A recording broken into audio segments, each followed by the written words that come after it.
Shalom Elohimers, tayangan ini hanya berisi khotbah pada ibadah. Segmen lain dalam ibadah tidak termasuk dalam tayangan ini.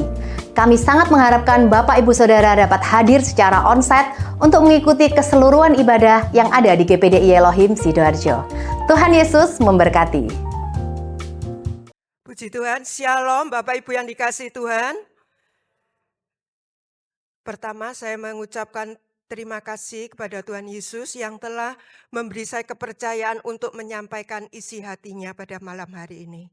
Dan juga kepada Bapak dan Ibu Gembala yang telah memberi kesempatan saya juga untuk berdiri di tempat ini. Bapak Ibu, saya mau cerita sedikit. Minggu yang lalu itu, hari Selasa dan Rabu, saya tiba-tiba dapat ilustrasi tentang firman Tuhan, juga ayat tentang firman Tuhan. Itu 2 hari itu membayangi saya terus. Dan saya merasa aneh karena dalam waktu yang dekat saya tidak ada jadwal untuk menyampaikan firman Tuhan. Karena itu agak saya abaikan. Tapi ayat dan ilustrasi itu terus muncul dalam hati dan pikiran saya. Kemudian hari Rabu siang sebelum saya ada doa siang, saya buka HP dulu karena siapa tahu ada yang penting, saya akan jawab. Setelah itu saya tidak akan buka HP. Nah ternyata itu ada Tante Feni yang WA saya dan Tante Feni bilang mau telepon.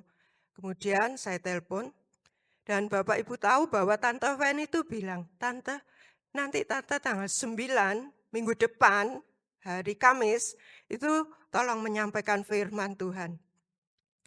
Saya itu langsung tertawa ya Bapak Ibu. Tertawa saya itu, oh ini Tuhan ternyata jawabannya. Mengapa saya kok siapkan untuk menyampaikan ilustrasi maupun firman Tuhan. Saya langsung jawab kepada Tante ya waktu, oh saya cerita itu terus Tante Feni bilang, wow puji Tuhan Tante, ya puji Tuhan. Itu ya Bapak Ibu ya. Tuhan itu luar biasa Bapak Ibu. Dia sudah mengerti jauh hari apa yang akan saya lakukan dan tugas apa yang akan Tuhan berikan, itu Tuhan sudah ngerti dan dia itu sudah siapkan saya.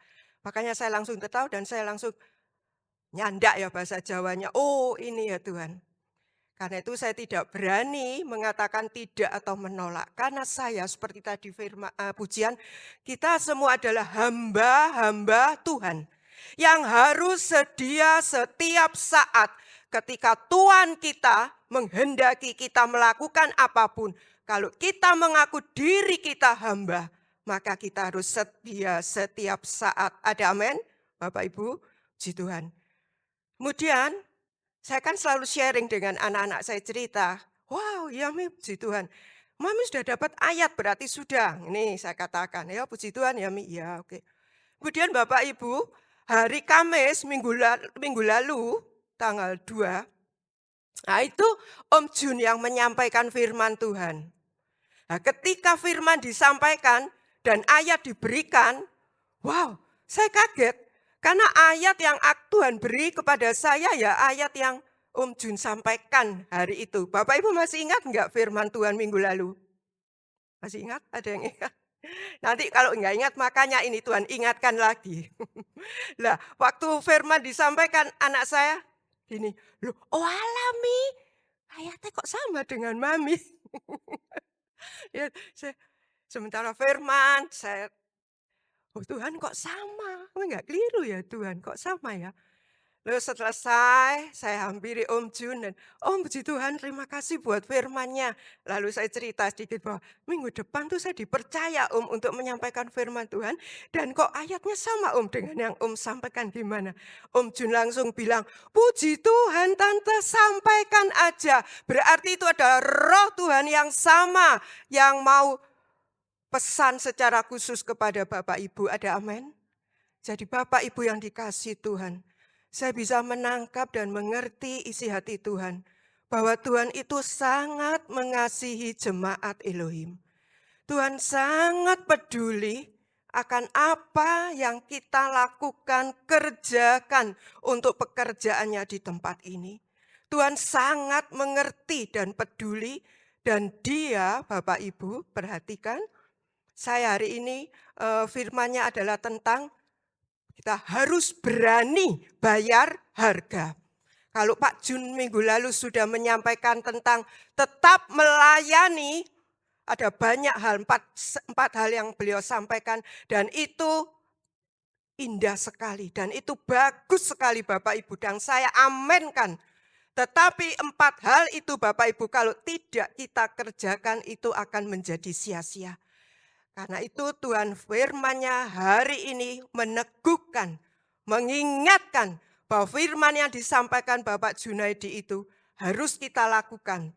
Konsekuensinya berarti kita harus berani bayar harga untuk melakukan hal tersebut. Ada amin Bapak Ibu?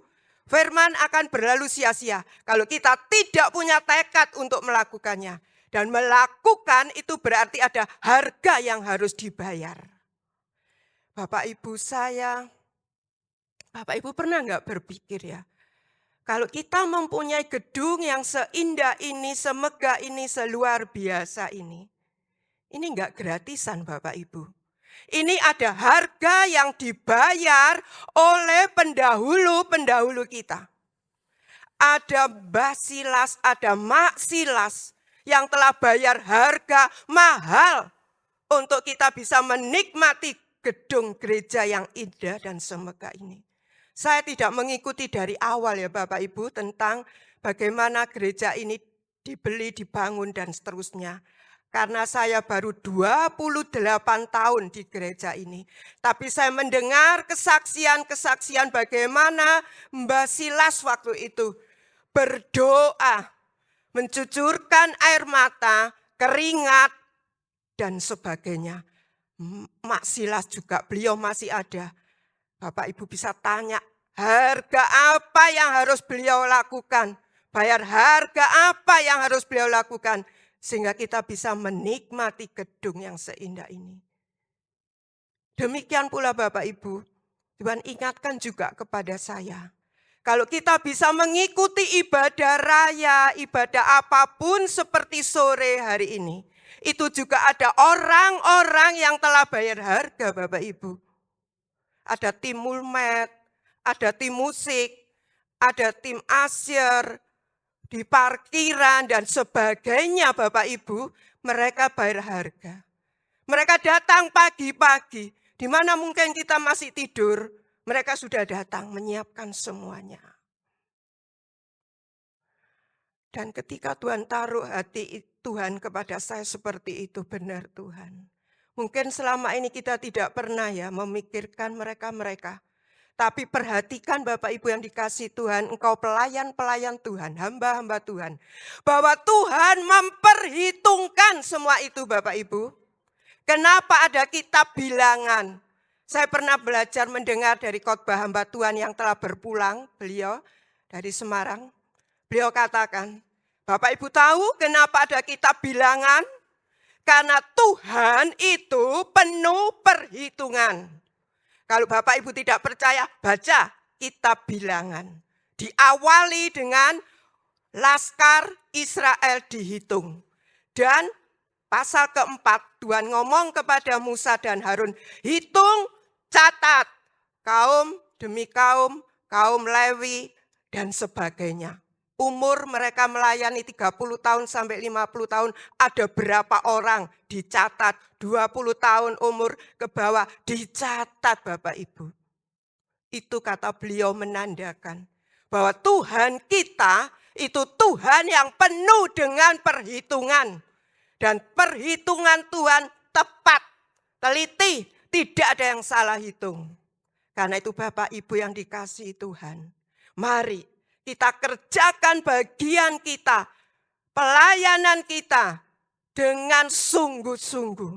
Karena dikatakan, kita nanti baca ya ayatnya yang sudah disampaikan Pak Jun. Perhatikan kata-kata saya.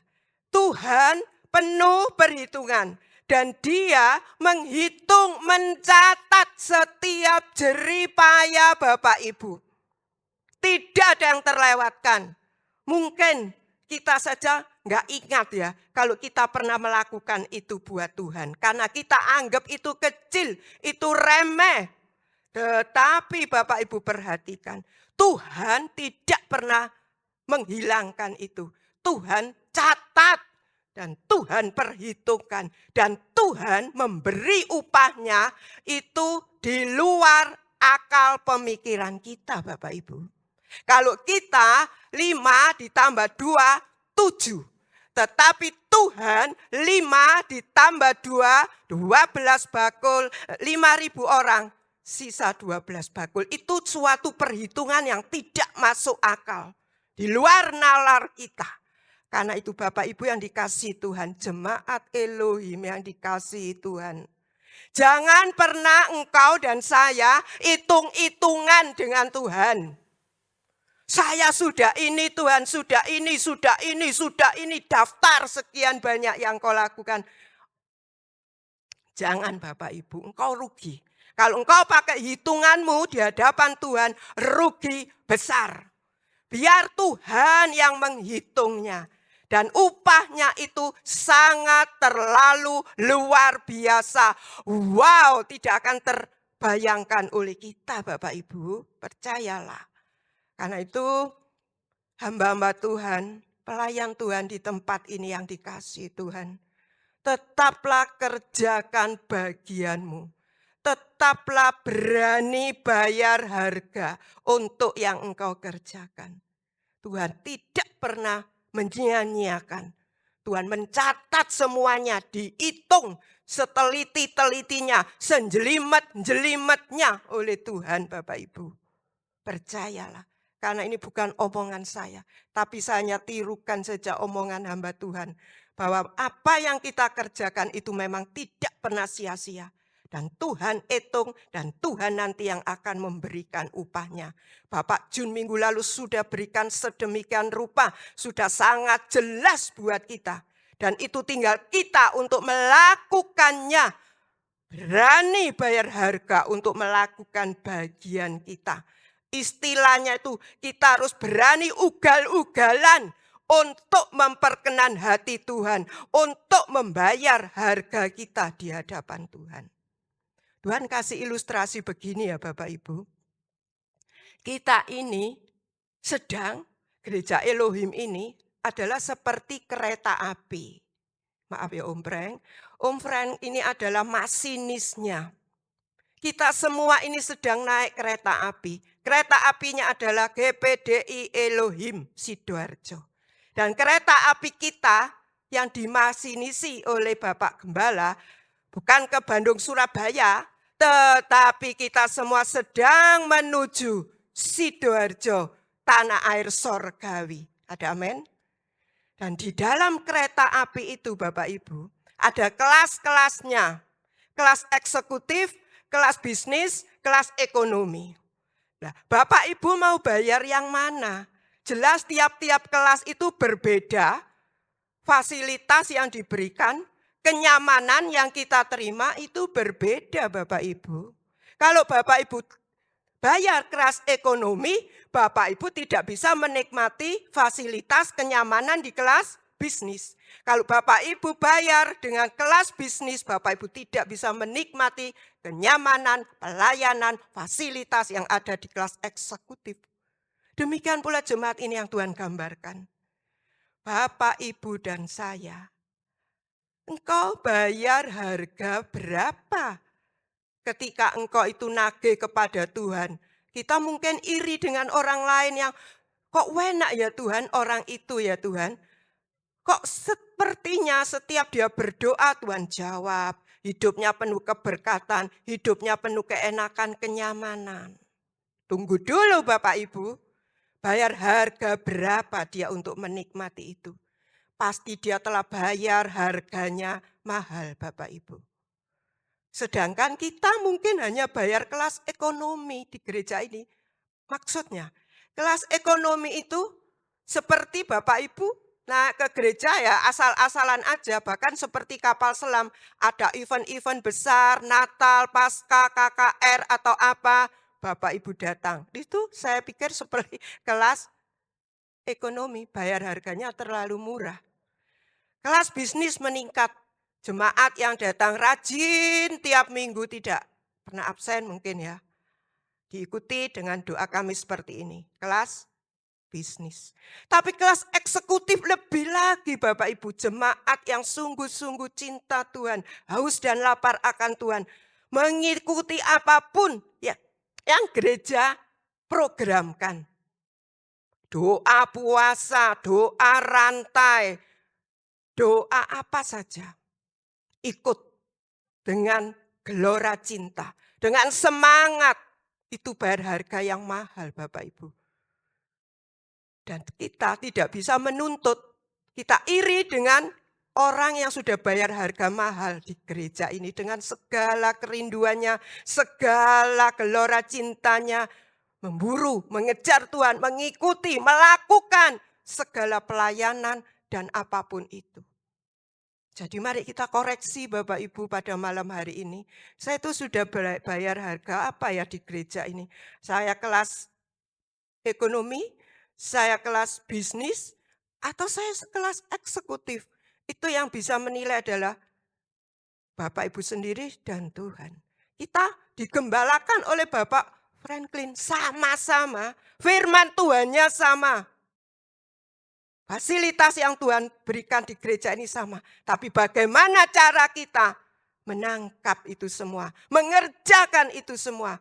Berani bayar harga. Pribadi lepas pribadi Bapak Ibu. Dan Tuhan itu adalah Allah yang maha adil. Mari kita baca saja dulu ayatnya supaya nanti saya enggak lupa. Mari tolong bagian mulmet kita baca lagi ayat. Ada 2 ayat saja yang saya sampaikan.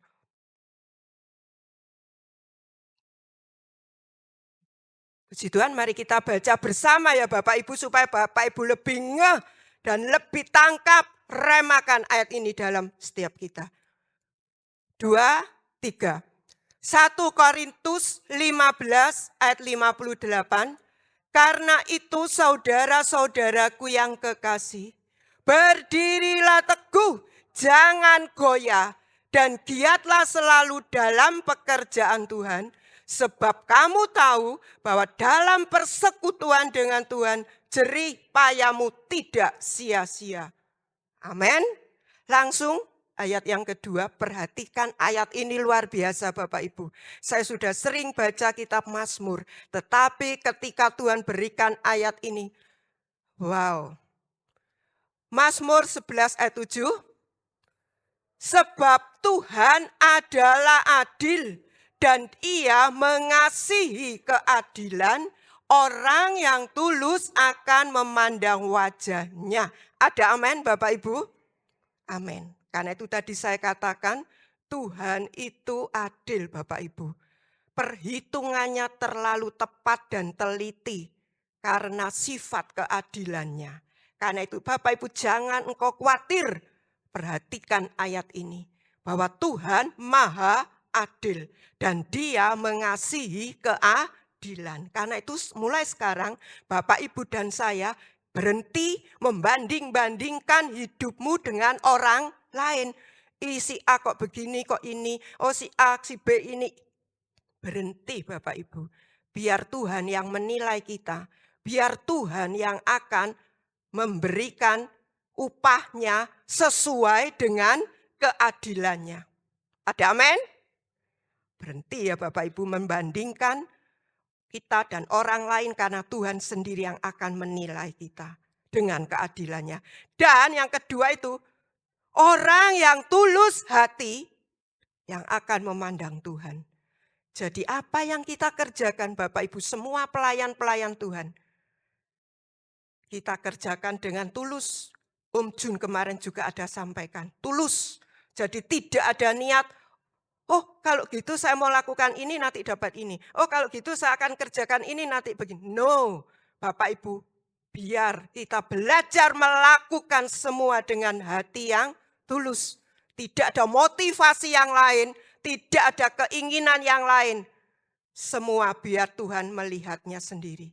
Dan ketulusan kita itu yang menggetarkan hati Tuhan. Itu yang membuat Tuhan menyentuh hidup kita.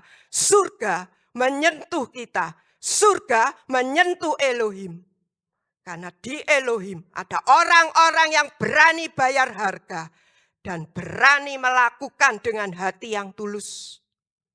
Bapak Ibu percayalah, kalau saya boleh bersaksi di tempat ini, saya mau bersaksi sebentar. Kalau Om Prank berapa bulan yang lalu juga ada khotbah tentang bersaksi. Jadi kita harus berani menyaksikan apa yang Tuhan sudah kerjakan dalam hidup kita. Karena dengan kesaksian kita, iblis dipatahkan kuasanya dan nama Tuhan dipermuliakan. Bapak Ibu, tentu Bapak Ibu masih ingat bahwa sekitar 6 tahun, hampir 6 tahun yang lalu, suami saya, Samuel, dipanggil Tuhan. Dan saat itu, anak saya yang besar masih kuliah semester 3 di Petra. Adiknya masih kelas 3 SMA juga di Petra. Ketika Pak Sam dipanggil Tuhan, ini suasana duka ya. Ada seorang bapak itu datang ke saya ngomong begini, Bapak Ibu, seiman. Aduh Ci Aida, kalau aku jadi Ci Aida, aku mati aja bunuh diri. Aku nggak bisa, aku nggak kuat jadi Ci Aida. Aku mati aja kalau jadi Ci Aida, nggak Tuhan-Tuhanan. Ya ampun, saya langsung ngomong, Pak, hidup saya tidak mengandalkan manusia termasuk suami saya. Kalau hidup saya mengandalkan suami saya, mungkin saya akan seperti yang Bapak katakan. Tapi karena saya mengandalkan Tuhan, nanti saya akan buktikan ya Pak. Lihat dan buktikan nanti. Saya pasti bisa menyelesaikan 2 anak saya, minimal mereka sarjana S1. Begitu ya Ci, begitu. Dan Bapak Ibu, mereka anak-anak saya kuliah selesai. Dan sejak Pak Sam dipanggil Tuhan Bapak Ibu, Tuhan yang ambil alih tanggung jawab secara finansial. Dari 6 tahun yang lalu Bapak Ibu, kalau saya bersaksi ini saya selalu terharu.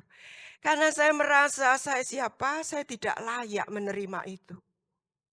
Tuhan tiap bulan Bapak Ibu memberkati saya lewat orang yang sebenarnya tidak ada hubungan sama sekali dengan saya. Bukan sanak, bukan kadang, bukan saudara, bukan orang yang pernah minta doa saya juga, bukan. Bayangkan Bapak Ibu, 6 tahun orang ini tiap bulan membiayai kehidupan kami sekeluarga. Pertama waktu saya terima transfer ya dari orang ini, saya itu omong dengan anak-anak, Mami kok dapat transfer dari orang ini ya? Namanya siapa Mi ini? Siapa Mi? Mami juga enggak kenal. Mungkin orang itu pernah minta doa Mami. Enggak, Mami tidak pernah mendoakan nama orang ini. Ya wis, itu berarti mungkin salah transfer. Ya wis. Oke. Berapa hari kemudian Bapak Ibu transfer lagi dengan jumlah yang lebih besar.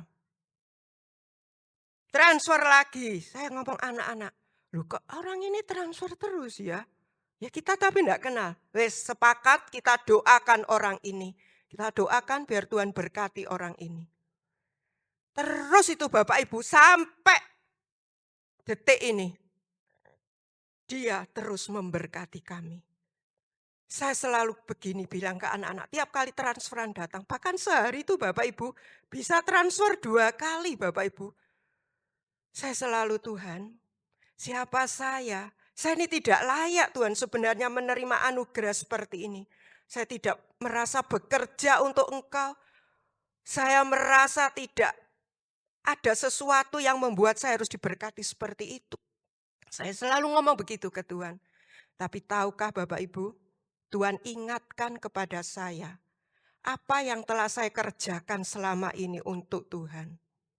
Sejak remaja saya sudah melayani Tuhan. Tuhan ingatkan itu seperti di video masa lalu itu diulang. Saya melayani Tuhan sejak remaja, mengajar sekolah minggu di cabang, di Batu. Itu rumah saya Batu ya Bapak Ibu. Itu jalannya kan naik turun ya. Dulu enggak ada gojek, enggak ada apa ya. Jadi kemana-mana harus jalan kaki. Hujan, panas, apapun saya akan terjang kalau itu harinya pelayanan. Sampai terus saya juga melayani di penjara, saya bahkan tahun 16 saya keliling hampir seluruh pulau di Indonesia. Dan itu bukan di kota Bapak Ibu, itu di desa-desa, di pelosok-pelosok. Kami harus berangkat jam 6 pagi sampai di tujuan jam 1, jam 2 siang, bayangkan. Pelosok Bapak Ibu, sangat pelosok. Tapi kami kerjakan dengan penuh sukacita, dengan gelora cinta karena kami menemui jiwa-jiwa. Jiwa-jiwa yang mungkin jarang tersentuh. Dan Bapak Ibu harus bangga ya. Ketika saya melayani di kota Manado, kan selalu saya ditanya, Ibu dari gereja mana? Dari gereja GPDI Elohim Sidoarjo. Saya selalu pakai nama gereja kita. Dan ada beberapa gembala sidang, itu beliau tuh mengenal kepada Bapak Gembala kita, Om Frank. Mereka langsung tanya, Om Franklin Lumedong. Oh benar, ya. Salam ya. Maaf Om Frank nggak disalamkan. Ya itu loh Bapak Ibu, kita harus bangga bahwa Om Frank tuh terkenal loh ya. Tepuk tangan buat Om Frank. Juga nomor 2 itu Teda ya. Teda ya. Bu, iya Teda, gerejanya Teda. Iya, puji Tuhan ya. Nah, itu loh Bapak Ibu, Tuhan ingatkan bagaimana saya sudah melayani. Saya padahal nggak pernah Bapak Ibu memikirkan bahwa saya nanti akan dapat upah dari Tuhan. Sedemikian, nggak pernah Bapak Ibu. Saya kerjakan saja yang saya bisa, yang saya mampu. Saya kerjakan. Ternyata Tuhan perhitungkan, Tuhan catat, dan Tuhan berikan upahnya. Sampai hari ini Tuhan pelihara hidup kami sekeluarga. Anak-anak saya, mereka penuh dengan kemudahan demi kemudahan. Mereka magang dengan mudah, dengan cepat. Mereka mendapat pekerjaan dengan mudah, dengan cepat, tanpa keluar masuk harus membawa lamaran. Tidak Bapak Ibu, dengan mudahnya. Karena apa? Karena anak-anak saya juga bayar harga. Bayar harga apa? Ketika sekian tahun yang lalu mereka masih kecil-kecil, saya harus pergi pelayanan, mereka saya tinggalkan waktu itu dengan Pak Sam. Saya selalu sepakat komitmen dengan Pak Sam. Satu, harus tinggal di rumah kalau kita pelayanan. Harus jaga benteng istilahnya ya, jaga rumah, menjaga anak-anak dan sebagainya. Kesepakatan itu kami kerjakan. Saya merasa Pak Sam juga ikut bayar harga. Tapi Pak Sam sekarang sudah dapat upahnya di sana, di sorga. Dan Bapak Ibu yang dikasih Tuhan. Karena kita masih hidup di dunia, percayalah. Jerih payah kita tidak pernah sia-sia. Tuhan akan memberikan upahnya. Tidak hanya di sorga. Tapi di bumi ini kita bisa menikmati upah itu. Asal kita kerjakan. Berani bayar harga seberapapun kita berani. Tenaga kita, pikiran kita, waktu kita, bahkan keuangan kita. Kita berani itu berikan untuk Tuhan, untuk kemuliaan Tuhan. Bapak Ibu ingat, bulan April kita mengadakan KKR kesembuhan. Dan Tena membuka kesempatan untuk jemaat ikut berdoa, berpuasa, doa rantai dan sebagainya. Dan kita melihat kuasa Tuhan dinyatakan, mujizat terjadi. Karena apa? Ada orang-orang, ada hamba-hamba Tuhan, mulai dari Pastor Kong dan timnya yang berani bayar harga Bapak Ibu. Mereka bayar harga mahal, nggak hanya secara keuangan. Mereka mencurahkan segenap tenaganya untuk bisa KKR di tempat ini. Demikian pula dengan kita. Kita pun menyambut itu Bapak Ibu Gembala. Semua kita menyambut itu. Kita semua bayar harga. Ada yang meminjamkan mobilnya, ada yang menjadi driver, ada macam-macam. Bapak Ibu tahu sendiri, itu termasuk adalah bayar harga. Sehingga KKR itu bisa terjadi dengan luar biasa. Saya ingat kesaksian Tena waktu ulang tahun berapa bulan yang lalu di sekolah minggu ya, acara Sunday Gang. Tena kesaksiannya cuma singkat aja, tapi itu saya tangkap dan yang itulah yang memang terjadi. Tena katakan bahwa Tena merasa sampai di umurnya yang kesekian itu, Tena merasa bahwa apa yang menjadi keinginannya, kepinginannya, kerinduannya selalu tergenapi, terjadi dalam hidupnya. Karena apa? Karena Tena selalu taat dan setia melakukan apa yang Tuhan mau. Demikian pula dengan kita Bapak Ibu. Mari kita kerjakan bagian kita. Berani, taat, dan setia. Berani bayar harga untuk kita menyenangkan, memperkenan hati Bapa di sorga. Nggak usah diminta ke upah itu Bapak Ibu. Tidak usah diminta. Tiba-tiba itu akan mengalir deras memenuhi kehidupanmu dan saya.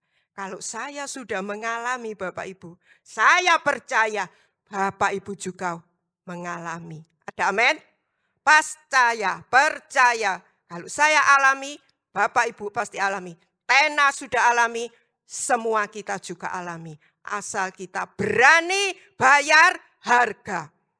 Harga tiketnya, ekonomi, bisnis, atau eksekutif Bapak Ibu tergantung dari kita semua. Tergantung dari hati kita. Seberapa kita mau memperkenan, menyenangkan hati Bapa kita di sorga. Surga menyentuh hidup kita. Surga menyentuh Elohim. Dan itu akan terjadi kalau ada banyak orang yang berani bayar harga. Membuat gereja Elohim rumah pertobatan, rumah pemulihan, rumah lawatan, rumah keintiman dengan Tuhan, rumah keagungan Tuhan, rumah kemuliaan Tuhan. Itulah yang Tuhan inginkan untuk Elohim Bapak Ibu. Itu akan terjadi kalau ada orang-orang yang berani bayar harga. Sebenarnya kalau kita ibadah raya ya, semua ini penuh, bahkan kadang balkon ibadah pagi dan sore. Tapi yang datang doa Kamis ya ini ya Bapak Ibu. Bapak Ibu nggak usah lihat yang nggak datang. Inilah Bapak Ibu yang dikasih Tuhan. Inilah Bapak Ibu yang mau bayar harga. Amin. Nggak di rumah lihat TV atau YouTube dan sebagainya. Tapi Bapak Ibu tinggalkan itu. Datang ke tempat ini dan Tuhan menghargai. Puji Tuhan Bapak Ibu yang dikasih oleh Tuhan, saya berdoa, saya rindu, Tuhan rindu setiap kita. Mari kita lakukan bagian kita masing-masing dengan berani bayar harganya. Seberapapun harga yang harus kita bayar, dengan menyangkal kedagingan kita, dengan menanggalkan kesenangan kita. Kita datang melayani Tuhan. Dengan segenap roh jiwa tubuh kita, kita bawa persembahkan buat Tuhan. Persembahkan di hadirat Tuhan. Tiba saatnya ketika dia memberi upah. Wow, dan itu adalah urusan Tuhan Bapak Ibu. Bapak Ibu nggak usah ngurusi upah. Upah itu sudah biar Tuhan yang ngurus, yang ngitung bagian kita. Lakukan sebaik-baiknya dengan semangat, dengan gelora cinta akan Tuhan. Percaya firman pasti tergenapi. Firman itu jadi daging dalam setiap kita.